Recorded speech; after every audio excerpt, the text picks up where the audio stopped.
Bom, nós iniciamos esta manhã, esse domingo dia 5, e vamos estar junto aqui em 10 encontros, a saber, 5 domingos. Na verdade, eu gostaria que fossem 10 domingos. Essa expressão é um desejo que eu posso compartilhar com os irmãos. Eu gostaria que nós tivéssemos 10 domingos, 10 semanas. Mas nós não praticamos assim ainda e, portanto, estaremos juntos 5 semanas e falaremos sobre esses 10 mandamentos, um mandamento pela manhã e um mandamento à noite. Por isso, vou reiterar mais uma vez. Quando você não vem pela manhã, você perde metade dos conteúdos e você não praticará os 10 mandamentos como entendimento bíblico para a sua caminhada de fé, mas apenas 5. Então é importante que você venha e nós vamos estar agora, essa semana, vendo uma forma de divulgar esse material nas redes sociais para você ter acesso, para aqueles que não estiveram aqui pela manhã. Mas eu confesso que eu estou muito animado com aquilo que vamos falar e os nossos encontros que teremos nesses próximos domingos.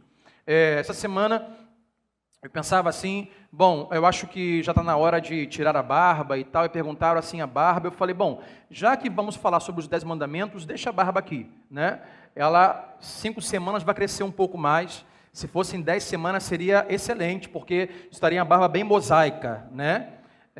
Então, deixa a barba aqui para contextualizar aquilo que vamos falar nesses 5 domingos. Mas eu estou muito animado, estou muito contente, porque tenho observado já há algum tempo, lido algumas literaturas, ouvido alguns pregadores em relação a esses 10 mandamentos e aquilo que tem me abençoado já há alguns anos. Eu posterguei um tempo para nós praticarmos e assim Deus possibilitou que fosse nesse mês de junho e falássemos sobre os 10 mandamentos. A introdução para nós é importante para que você entenda, quando Deus dá as leis, que Deus é esse que dá as leis. Por que está dando as leis? Qual é o coração desse Deus que está dando as leis? E ele começa, olha comigo, Êxodo 20, versículo 1. E eu pondero rapidamente, falamos pela manhã, Êxodo 20, versículo 1, para você que não estava aqui. O que acontece é que Deus reúne os seus filhos, o seu povo, ali na base do monte, chama Moisés até em cima, e diz assim, para Moisés, diz a palavra de Deus, e Deus falou todas estas palavras, ou seja, tudo que vamos ler de agora em diante, foi Deus quem disse. Tudo que vamos ler daqui em diante, foi Deus quem falou. O que ele diz? Versículo 2, eu sou o Senhor, o teu Deus, que te tirou do Egito, da terra da escravidão. Deus está lembrando pelo menos 2 coisas a este povo. A primeira, quem ele é. Eu sou Deus, eu sou o Senhor, ou seja, eu sou o Senhor e sou o Deus de vocês. O que compartilhamos aqui pela manhã, e eu falo rapidamente, é que só se pode saber quem Deus é quando Deus fala e se revela. Eu só posso saber quem Deus é se Ele me disser e se Ele se revelar a mim. Por isso, muitas pessoas que têm escutado durante décadas quem Deus é, não creem. Por não crerem, não experimentam, portanto não sabem e não conhecem. Portanto, precisam de uma revelação do próprio Deus, que se apresenta e diga assim, olha, sou eu sou Deus, eu sou o Senhor. Portanto, todos nós, ou todo ser humano, precisa deste impacto com Deus. Não podemos viver à base da fé de outros. Nós temos que ter a nossa própria revelação de quem Deus é, para que possamos saber quem Ele é. Meu pai sabia quem Deus era, eu sei quem Deus é.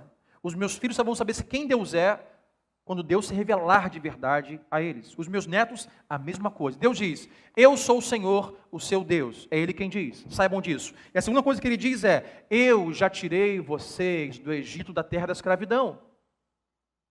Como quem diz, por que vocês ainda estão vivendo uma vida escravizada? Por que vocês ainda estão adulterando, mentindo, se prostituindo, roubando, adorando outros deuses? Por que vocês estão fazendo isso matando? Isso não é liberdade, isso é escravidão. Então Deus reúne os seus filhos na base do Monte Sinai, chama Moisés e fala assim, Moisés, lembre a eles quem eu sou, lembre a eles que eu já os libertei, e leve essas leis e esses mandamentos. Portanto, Moisés desce com as leis. E as leis não são leis iguais a qualquer outra lei. Porque geralmente, nós não gostamos de leis. Nós não gostamos de observar as leis, essa é a verdade. Nós não gostamos de olhar as entrelinhas dos contratos e documentos, nós não gostamos muito de leis. Mas o que acontece é que, se nós olharmos os 10 mandamentos e as leis com o olhar de um advogado, eu muito aprecio teólogos como Martinho Lutero, João Calvino. Se eu tivesse hoje um quarto filho, se chamaria Calvino Lutero. Seria um bom nome. Mas,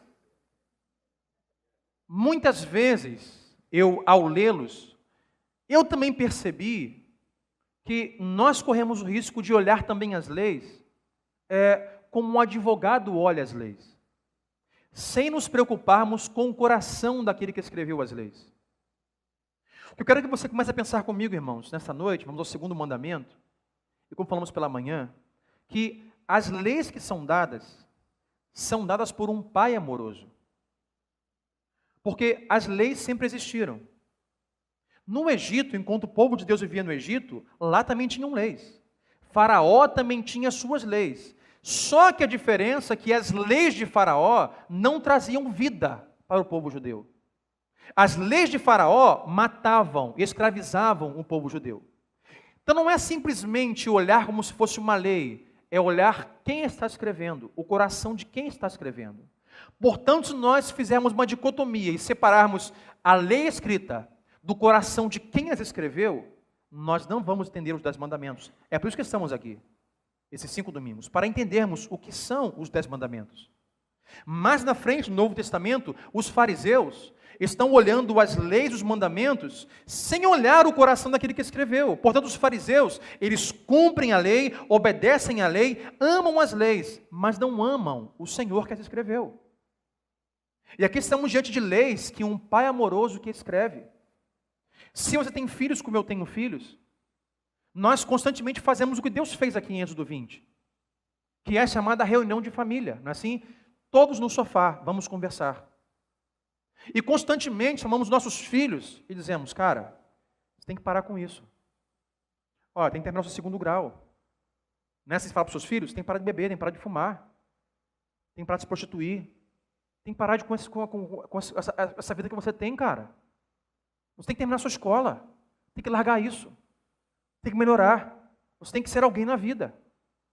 E nós, o tempo todo, chamamos nossos filhos para poder falar coisas e ensiná-los. E com isso nós fazemos o quê? Colocamos regras. A partir de hoje você vai fazer isso e não vai fazer isso. Mas não só simples leis. Se você tem filhos, você sabe, quando damos leis, são leis com o coração de um pai que ama. São leis que vão trazer vida e não morte. São leis que serão para a liberdade e não para a escravidão. Assim Deus está fazendo. O exemplo que eu dei pela manhã, e o repito, é como se vivêssemos em uma casa onde não há cercas nem muros. Assim estava o povo depois de atravessar o Mar Vermelho, sem cercas. O exemplo que eu dei pela manhã foi, se você tem um filho, você tem um quintal, o seu quintal não tem cerca nem muro, está na sua sala, vendo jornal, jogo, outras coisas mais, lendo um bom livro, e você escuta o barulho de uma bicicleta saindo, um skate saindo, você vai ao seu filho e diga assim, peraí, você vai aonde? Papai, vou comprar pão lá na esquina, lá no centro de São Gonçalo. Fala assim, não, meu filho, você tem só 3, 4 anos de idade, você não pode fazer sozinho. Ah, não, papai, mas eu quero ir. Não, você não pode ir. O que acontece se você não tem muros nem cercas, na semana seguinte, o seu quintal está murado, está cercado. Por quê? Porque você não quer que o seu filho vá para a rua. Você não quer que o seu filho atravesse a rua e seja atropelado, assaltado, vitimado por uma bala perdida. Você não quer isso. Então o que você faz é você coloca uma cerca. Diga assim, meu filho, você tem toda a liberdade de brincar no quintal. Faça o que você quiser. Observe, irmãos, que isso é liberdade. A liberdade não é a capacidade de fazer o que quer. A liberdade é a capacidade de fazer aquilo que Deus nos chamou para fazer. Isso é liberdade. Liberdade não é você pular a cerca e pular o muro. Liberdade é você se contentar que o terreno é um bom lugar para você brincar, para você viver. Então, Deus chama o seu povo na base do Sinai e diz assim, olha, eu vou dar algumas leis como cercas para vocês e um muro. E cada vez que vocês forem tentar pular o muro, lá terá uma placa com as minhas leis, porque eu sou um pai amoroso, eu amo vocês, eu quero o bem de vocês. Então observe, irmãos, que assim se dá os 10 mandamentos. Assim se dão as 10 leis. Porque como nós não gostamos de leis, nós podemos perguntar assim, Deus é bom? Deus é amoroso? Deus nos dá liberdade? Se Deus nos amasse, se Deus fizesse o nosso melhor, se Deus não fosse um Deus tirano, se não fosse um Deus opressor, Ele nos deixaria sermos livres e escolhermos o que nós quisermos. Mas por que Ele fica, de alguma forma, nos manipulando como marionetes e dizendo, faça isso, não faça aquilo? Porque se você olhar as leis, sem olhar o coração de um pai amoroso que escreve, você vai ler a Bíblia, como lê o Testemunho de Jeová, como ler os mormons, como liam os fariseus, como leem os religiosos políticos. Eles vão ler a Bíblia e vão ler assim, a Bíblia é o grupo de normas, faça isso e Deus vai te amar, não faça isso e Deus não vai te amar. Se você fizer isso, Deus será com você, se você não fizer isso, Deus não será com você. Se você fizer isso, Deus vai te abençoar, se você não fizer, Deus não vai te abençoar. Se você olhar para a lei de forma fria, é o que você vai entender da Bíblia, mas isso não é a Bíblia.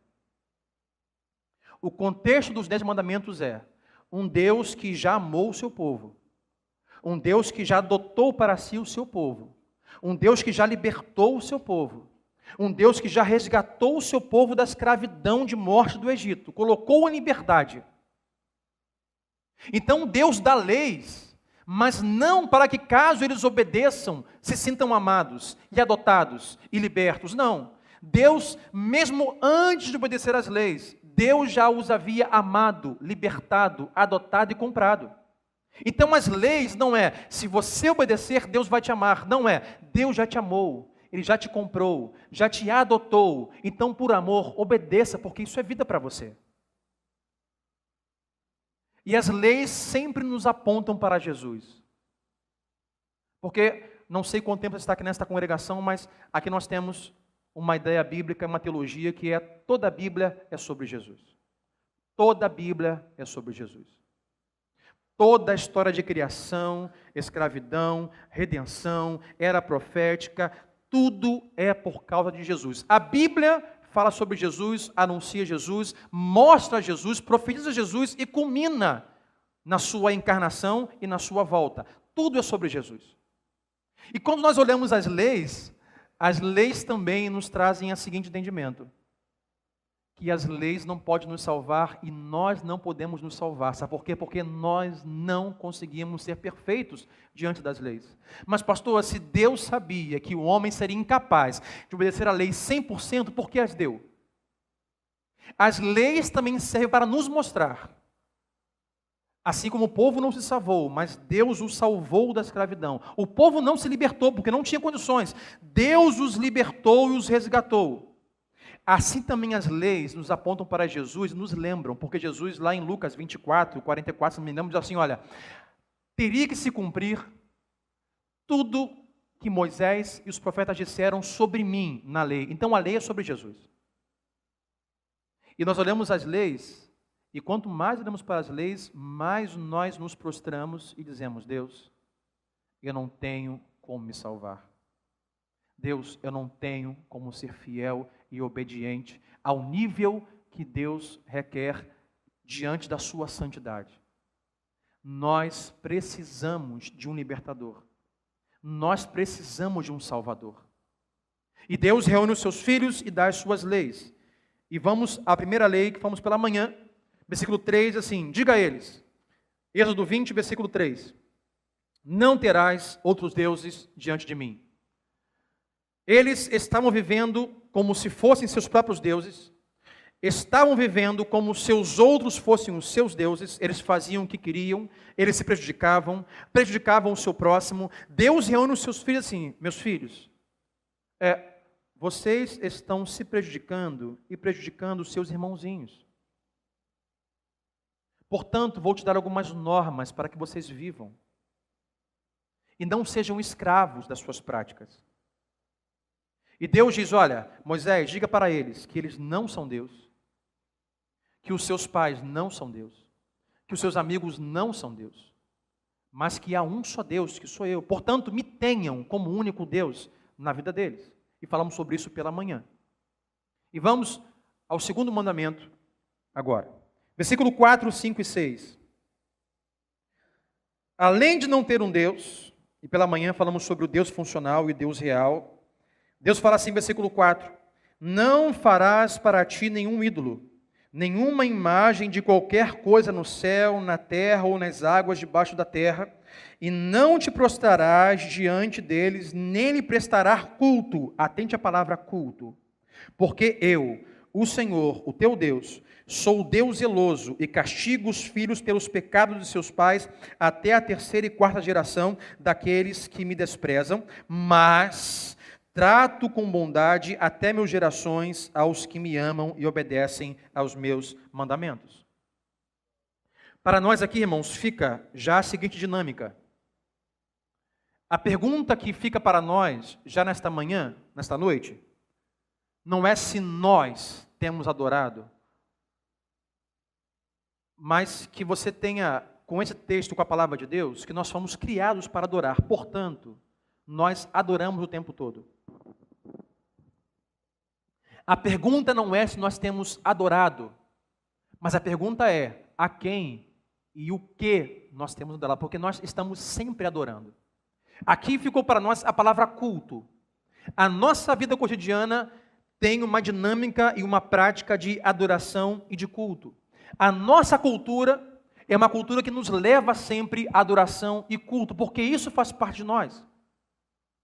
Eu, alguma vez, ouvi alguém dizendo que ficou impressionado de alguns países asiáticos e por onde andava em alguma rua havia grandes templos pagãos, aonde pessoas entravam e lá cultuavam, lá adoravam e saíam, e entrava um outro povo num templo pagão, e em cada esquina você tinha um templo pagão.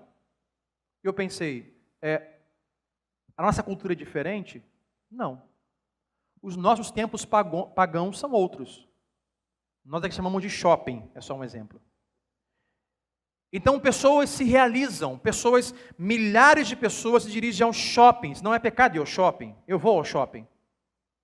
Mas pessoas vão ao shopping como um grande templo pagão, para ali gastarem o seu tempo, os seus esforços, deixar o seu dinheiro e dali dependerem da sua alegria, da sua fonte de renda. Ou seja, são grandes templos que vão roubar de nós, da nossa cultura, este culto, essa adoração. Como eu falei pela manhã, não só o shopping, mas os nossos deuses, os nossos ídolos, vão além disso.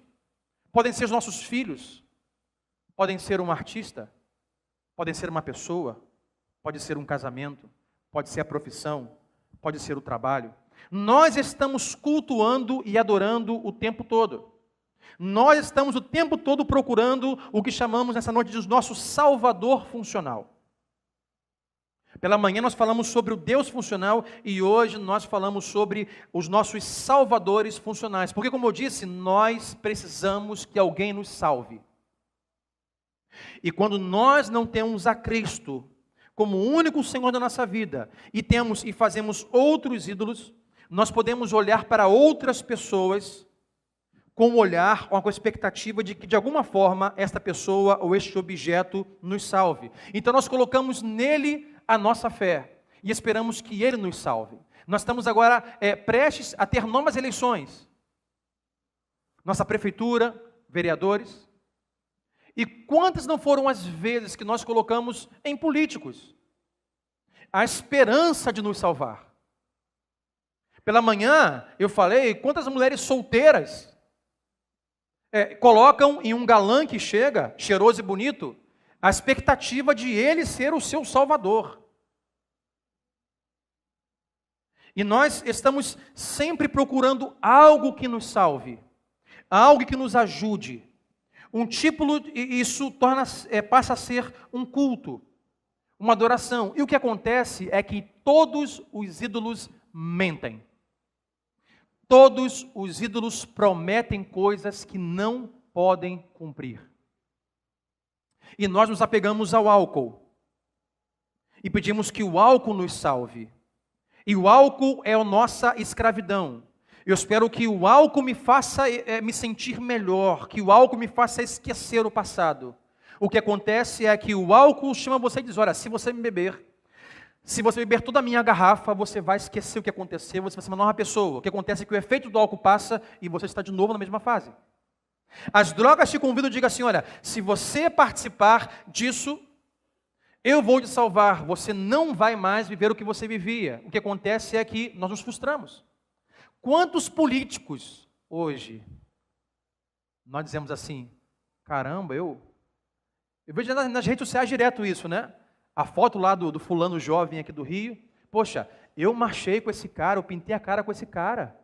Não é assim? No impeachment do Collor, eu fui para a rua com esse cara, o que esse cara está fazendo? Olha, eu confiei em seu fulano, votei nele, tinha expectativas que ele salvaria a nação, e olha o que ele fez. Porque os ídolos não só mentem e nos frustram, e não só nos frustram e mentem, mas os ídolos, geralmente, tudo aquilo que nós agora adoramos, é certo, se não for Deus, nós vamos demonizar. Hoje adoramos, amanhã demonizamos. Quantos políticos você adorou e hoje você demoniza? Quantos amigos você adorou e cultuou e fez deles a sua salvação? Olha, esse cara é 10. A amizade com esse cara vai mudar minha vida. Passa o tempo, essa pessoa que não é Deus frustra você. E agora você, olha, esse cara é um canalha. Não quero mais andando comigo. Tudo aquilo que nós adoramos, se não for Deus e forem ídolos que não são Deus, nós vamos logo, logo demonizar. Então Deus diz, não tenham não tenham ídolos, não tenham outros deuses, não façam de nada a sua imagem. E olha comigo o versículo 4. Deus é bem incisivo quando diz, não tenham ídolos. Versículo 4 ele diz, nenhuma imagem de qualquer coisa no céu, na terra ou nas águas ou debaixo d'água. Ou seja, a ideia de Deus é que nós não devemos adorar nada além dele em lugar nenhum. Nem sobre a terra, nem nem embaixo da água, nem em cima da água, nem no céu, nem no espaço, nos cosmos, lugar nenhum. Ele diz, não tenham ídolos de forma alguma.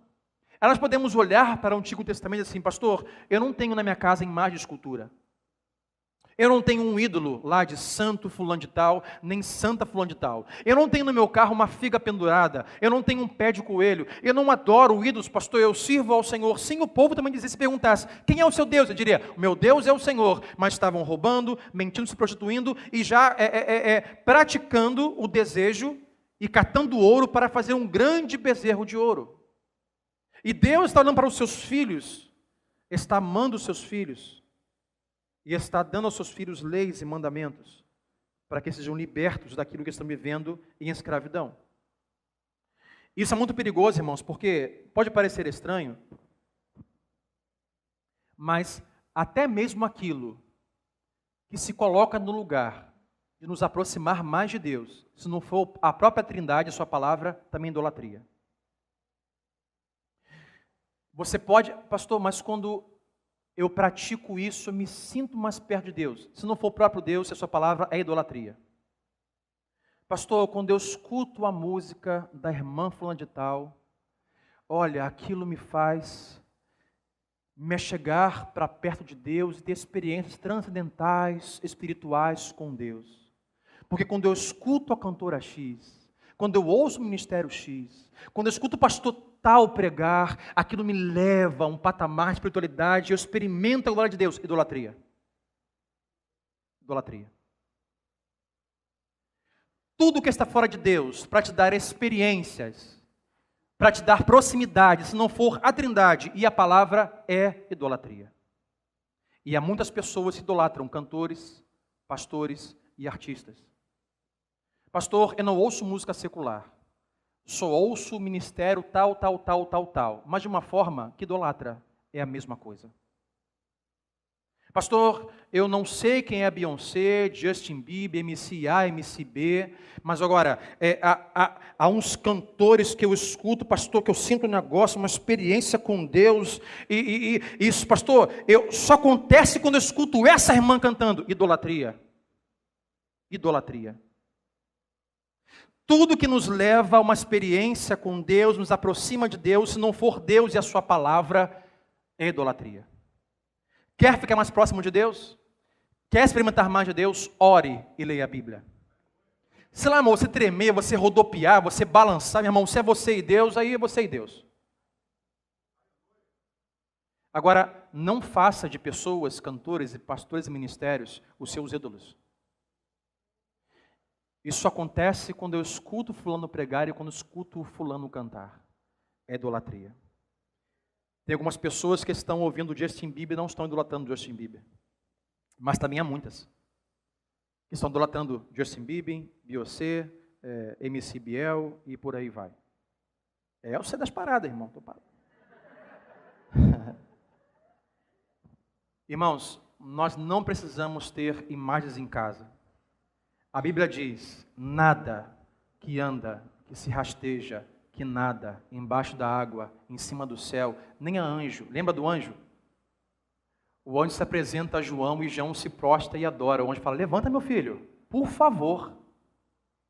Se Deus ver você me adorando e ver que eu estou citando sua adoração, vai ficar ruim para mim no céu. Levanta, por favor. Deus, por favor, não queime o meu filme com o chefe, porque você não pode me adorar, eu sou o anjo. E é uma ordem que nós devemos adorar nada, nem anjo, nem querubim, nem serafim, nada. Só a Deus. E o texto continua dizendo razões para não adorar a ídolos. Deus diz, não se deixe enganar, existe só um Deus. Adoração é aquilo que toma todo o nosso tempo. É para onde vai o nosso talento, o nosso investimento, a nossa força, o nosso tesouro e os nossos dons. Por que então Deus diz como um Pai amoroso, por que não adorar ídolos? Olha o versículo 27 de Gênesis 1. Vamos a Gênesis 1, versículo 27, que vai dizer assim. Criou Deus o homem à sua imagem, a imagem de Deus o criou, homem e mulher os criou. Por que nós não adoramos imagens? Porque nós somos feitos à imagem de Deus. Portanto, nós não adoramos a imagem, porque nós somos a própria imagem de Deus. Nós somos a imagem de Deus que adora Deus. Então, nós fomos criados à imagem de Deus e já temos a imagem de Deus, portanto, nós como imagem não adoramos outra imagem, mas adoramos ao Deus que nos fez segundo a sua imagem. Quando você se olha no espelho, quem você vê? Você. O espelho revela quem você é. A nossa vida é como um espelho neste mundo, para que as pessoas, ao olharem para nós, nós reflitamos ao Pai que está no céu, a pessoa do Cristo poderoso. Nós fomos feitos à imagem de Deus, para que as pessoas, ao olharem para nós, não vejam outro ídolo, não vejam idolatria, não vejam falsos deuses, mas vejam em nós, como imagem de Deus, o próprio Deus manifesto na nossa vida.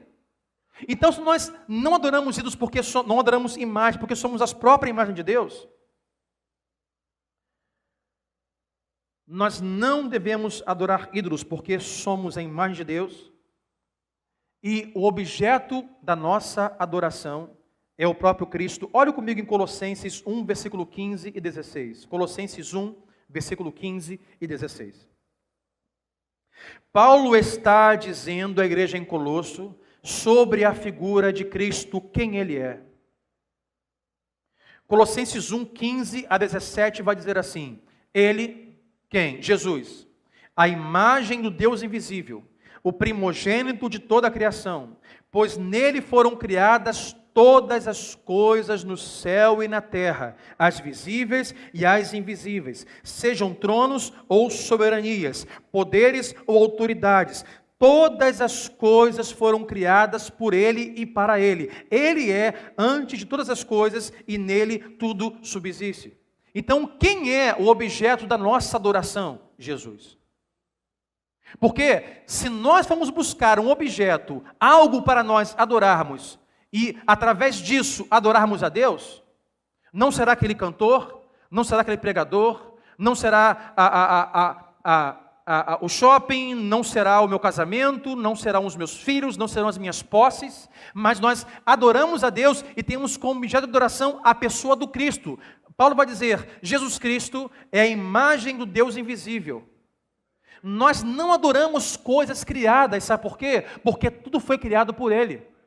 Nós não adoramos vacas, não adoramos animais, não adoramos o vento, não adoramos a natureza, não adoramos nada, não adoramos o sol, não adoramos a lua, porque tudo isso vem depois daquele que as criou. Nós adoramos o Deus que criou todas as coisas, nós adoramos Jesus. Ele é o verbo vivo, Ele é a palavra, o qual tudo foi criado. Então Deus diz, meus filhos, vocês só viverão livres se vocês saírem debaixo do jugo da escravidão, de adorar a falsos deuses e terem ídolos. E aí vamos ao que queremos dizer nessa noite para nós encerrarmos. Pela manhã nós falamos sobre o Deus real e o Deus funcional. O risco nós corremos de termos deuses funcionais, que não são o nosso Deus real. E hoje eu falo sobre o nosso culto funcional e a nossa adoração funcional. Nós podemos dizer que nós adoramos a Jesus, mas temos um outro objeto como alvo do nosso culto. E fica já algumas perguntas para nós refletirmos. A quem ou o que você se submete em autoridade? Alguém diria, não, Sandro, na minha vida mando eu, idolatria. Quem controla a sua vida é o seu Deus.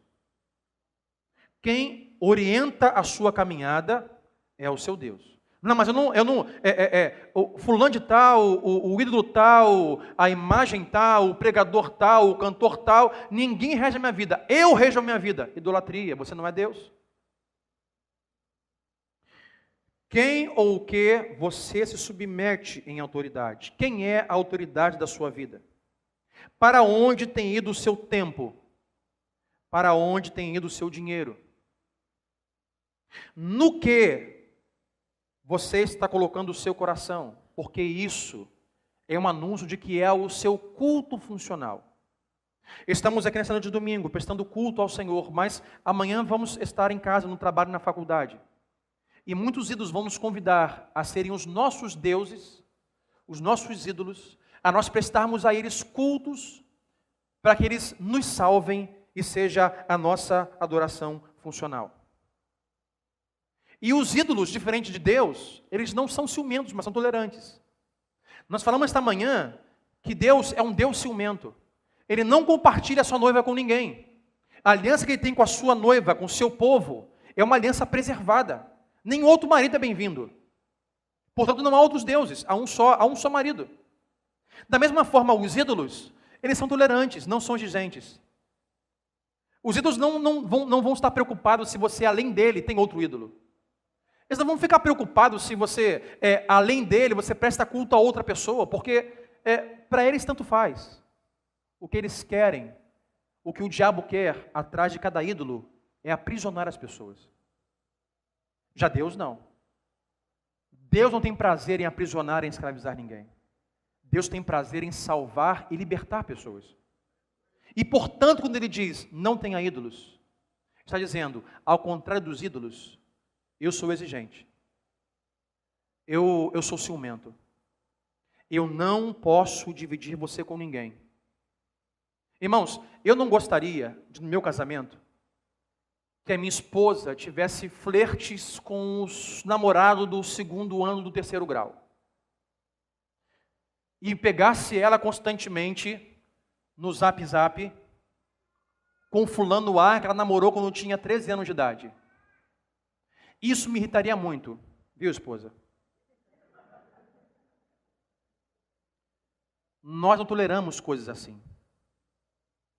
Assim é Deus. A culto a outro Deus, chamamos de adultério. Se você olhar para Deus como um pai amoroso e como um noivo dedicado, a sua noiva como igreja, quando nós temos outros ídolos e temos ídolos, nós estamos tendo outros parceiros no casamento. Nós estamos tendo outros romances no casamento. Os ídolos não esquentam. se você tem outro noivo, outro namorado, está pegando alguém, ele não está preocupado com isso. Contanto que você fique com ele escravize a sua vida, está tranquilo. Deus não. Deus fala, não, você é meu, eu te comprei com meu sangue, você é meu povo, você é meu filho. Você, igreja, é minha noiva santa. E eu não divido você com ninguém. Não tenha Deus, não tenha ídolos, não cultue, nem adore nada que não seja eu, o próprio Deus. Deus é um Deus ciumento, Deus é um Deus que se relaciona com o seu povo como um pai amoroso e como um noivo que ama. Portanto, para Ele, quando nós temos outros ídolos, quando nós dizemos assim como o povo lá em Êxodo 20, o Senhor é o meu Deus, mas nós vamos a outros ídolos, cada vez que nós vamos a ídolos, nós estamos adulterando em um relacionamento de integridade da aliança que Deus fez conosco pelo sangue de Cristo na cruz. Eu falo isso em relação aos crentes, não falo em relação aos não crentes. Portanto, Deus requer de nós que nós não tenhamos outros ídolos. E quais são as consequências para a idolatria? Vamos terminar olhando Êxodo 20, versículo 5. Êxodo 20, versículo 5, Deus fala sobre as consequências para aqueles que agem de idolatria. Êxodo 25 vai dizer, não te prostrarás diante deles, nem lhe prestarás culto, porque eu, Senhor teu Deus, sou um Deus zeloso. Observa aqui, Deus é zeloso, Ele nos ama. Ele diz, e castigo os filhos pelos pecados de seus pais, até a 3ª e 4ª geração daqueles que me desprezam. Olhamos assim e nos amedrontamos, dizemos assim, Deus vai amaldiçoar os idólatras. Eu vejo um pouco diferente. A dinâmica é a seguinte. Por que a idolatria se perpetua em 2, 3, 4 gerações? Porque se você é um pai idólatra, se você é um pai que não ama a Deus, portanto, você é um pai que odeia a Deus, você vai ensinar os seus filhos a odiarem a Deus. Você vai ensinar aos seus filhos a não amarem a Deus. E os seus filhos vão ter filhos. E como você, eles vão ensinar os seus filhos a não amarem a Deus, a não obedecerem a Deus, a odiarem a Deus e os seus mandamentos. Isso vai 2, 3, 4 gerações. Mas Deus sempre está disposto nesse processo de 3, 4 gerações para salvar uma geração. E em salvando uma geração, vem aquilo que nós chamamos de boas notícias. Aonde temos um Deus que ama, e aqueles que, mesmo sendo amados, o rejeitam, o desprezam, e passam de geração em geração a idolatria, o culto a coisas, a pessoas, a seres, e odiarem a palavra de Deus e rejeitarem as leis de Deus, que não são leis de um legislador ditador, mas são leis de um pai amoroso. E Deus está o tempo todo disposto a salvar e a libertar. E quando isso acontece, vamos olhar o versículo seguinte. Mas trato com bondade até 1000 gerações, aos que me amam e guardam os meus mandamentos. Esse é o Deus que está o tempo todo pronto para agir com benignidade, com amor, com graciosidade, com misericórdia, para milhares e milhares e milhares de gerações. Deus está sempre pronto para restaurar famílias e gerações. Como eu falei, eu sou pai, alguns aqui são pais. Por mais que nossos filhos errem, por mais que nossos filhos pequem contra nós, por mais que nossos filhos não entendam as normas que nós damos por amor, olhando o bem-estar do futuro deles, eu vou estar sempre pronto, aguardando o momento, ou investindo em um momento para a transformação. Porque eu sei que assim, não só 3 ou 4 gerações que andaram em idolatria, agora 1000 gerações serão abençoadas em Deus. E agora este pai que foi transformado vai ensinar o seu filho a amar a Deus. Vai ensinar o seu filho a obedecer a palavra. E esse filho vai ensinar ao seu filho a ser fiel a Deus e obedecer a palavra. Portanto, irmãos, Deus está hoje, nesta noite, para nós orarmos, nos fazendo a seguinte pergunta. Temos nós tido ídolos? Mesmo que nós não tenhamos mais, mesmo que outrora nós tínhamos, quando éramos católicos, alguns ídolos e imagens. Portanto, você que está aqui, você é católico, vive do catolicismo? Sim. A Bíblia diz, em Êxodo 20, versículo 4 e 5, que não devemos adorar a nada criado, inventado ou fabricado em cima da terra, debaixo da terra, em cima do mar, embaixo do mar, debaixo do céu ou acima do céu. Nada, somente a Jesus. Porque tudo que passar disso é idolatria. Agora, irmãos, para nós orarmos. Será que nós temos feito na nossa vida deuses funcionais? Será que temos feito e prestado culto e adoração funcional? E eu volto às perguntas que fizemos.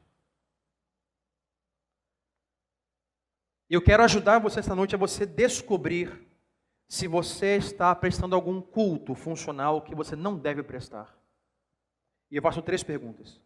A primeira é: com quem ou o que você gasta a maior parte do seu tempo?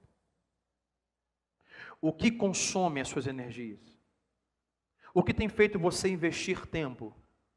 O que tem feito você gastar tempo? O que é este algo ou este alguém? Porque quando nós agimos assim, nós estamos adorando e cultuando este algo ou alguém. E esse algo ou alguém deve ser Jesus em nossa vida. Porque enquanto nós agirmos assim, nós vamos estar presos a esse algo ou alguém. E adivinha, mais na frente, ele vai pecar, ele vai apenas se revelar aquilo que todo mundo já sabia. O quê? Que ele não é Deus. Então, enquanto nós adoramos, mais na frente nós vamos demonizar, porque ele nos frustrou. Ele não nos salvou. Ele não foi fiel à expectativa que nós tínhamos. Com quem ou o que você gasta a maior parte do seu tempo? Segunda pergunta. Quem tem sido a maior autoridade na sua vida? Sob o poder de quem você tem se colocado? Quem tem sido o seu guia? Quem tem sido o seu direcionador? A quem você tem ouvido? Quem tem sido a autoridade máxima na sua vida? Sim, obedecemos aos pais. Sim, respeitamos os filhos. Sim, temos patrões, temos chefes, temos líderes. Mas quem nós temos colocado como autoridade máxima na nossa vida? Porque este algo ou alguém está sendo adorado por você de forma funcional. E por último, para quem ou o que você tem usado, gastado e praticado os seus dons e os seus talentos? Porque você também está cultuando. Você também está adorando. Há pessoas no nosso meio, tenho certeza, que têm muitos dons e talentos, mas não usam para Deus. E quando só usam para locais, lugares, pessoas e mecanismos fora de Deus, está cultuando e adorando aquilo.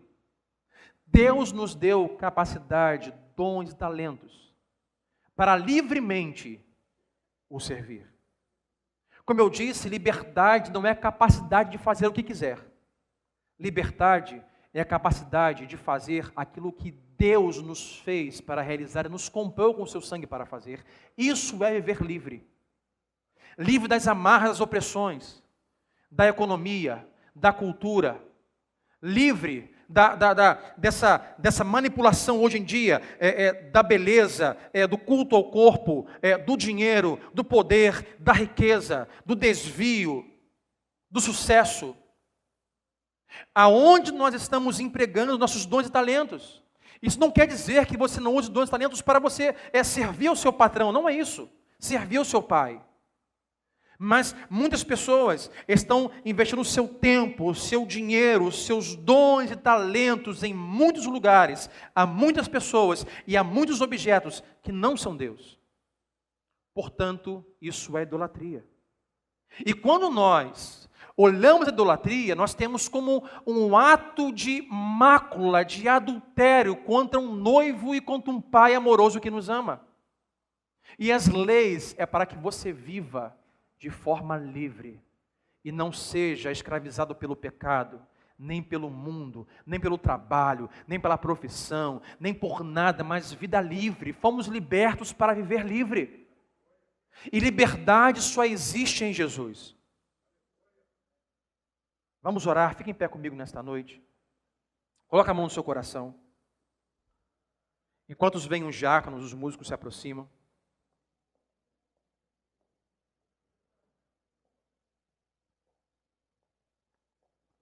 Eu quero que você medite nesta noite, meu irmão. Porque não há como não adorar, não há como não cultuar. O problema não é se você adora ou não. Você sempre adora alguma coisa ou alguém. A pergunta é, a quem nós temos cultuado e adorado? Deus diz, não tenham ídolos. Não é outros ídolos. Não é muitos ídolos, mas não tenha ídolo algum. Você foi feito à imagem de Deus Pai, para refletir a pessoa do Cristo ressurreto. Portanto, a partir de hoje, ore e diga, Deus, a quem eu tenho adorado e cultuado que não é o Senhor? Aonde tenho investido meu tempo, a minha energia? Senhor, o que tem tomado a minha energia? Debaixo de que autoridade tem me colocado? Quem tem regido a minha vida? Senhor, aonde eu tenho usado os meus dons e talentos? Vamos orar, bota no seu coração, cubra a sua face. Deus, nós oramos, ó Pai, e nós nos arrependemos. Porque, Senhor, assim como os antigos já disseram, o mesmo sol que derrete o gelo, o Senhor endurece o barro. E nós temos agora a oportunidade de nós nos derretermos, ó Deus, diante da Tua verdade, ou endurecermos o nosso coração como fez Faraó. Espírito Santo de Deus, nos ajude a termos uma vida livre, ó Deus, que cultue e adora somente o Senhor. Deus, os ídolos, eles mentem. Os ídolos roubam as nossas forças. Os ídolos não podem nos salvar, os ídolos nos enganam. Deus, o Senhor nos libertou, não mais para sermos enganados, mas para vivermos diante da Tua verdade, da Tua luz, para que não andemos mais em passos em um caminho escuro, Deus, mas que andemos diante daquele que é o Rei da Glória, a luz do mundo.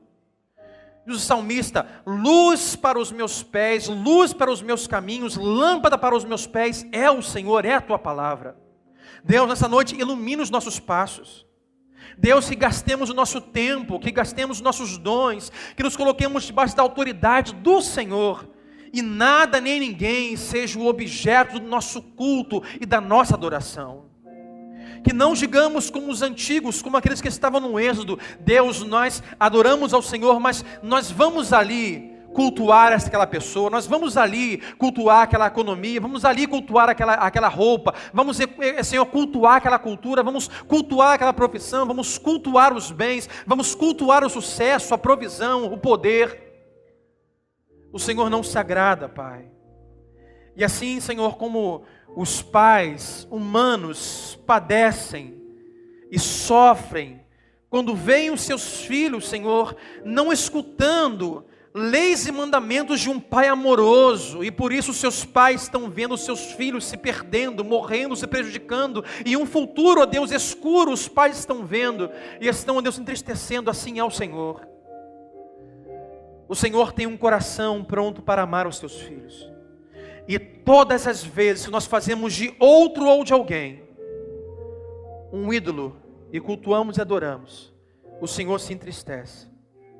O Senhor se sente como um noivo, Deus que está vendo a sua noiva cometer um grande adultério com outros deuses.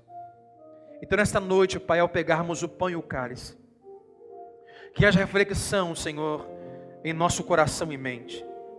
Que o Senhor não nos dá leis para nos escravizar, mas o Senhor nos dá leis para nos libertar. Porque são leis de um Pai que ama. São leis de um Pai que já nos amou, que já nos comprou, que já nos abençoou, que já nos redimiu, que já nos justificou, que já nos abraçou, que já nos libertou. Nós, Senhor, não está dependendo que nós obedeçamos para nos amar, mas o Senhor nos dá leis porque o Senhor nos ama e quer que nós vivamos livres. Pai, perdoa os nossos pecados e nos ajude a cultuarmos e adorarmos somente o Senhor. Assim oramos em nome de Jesus. Amém e amém. Toma o seu lugar, vamos servir a ceia em nome de Jesus. Em nome de Jesus. Em nome de Jesus. Em nome de Jesus.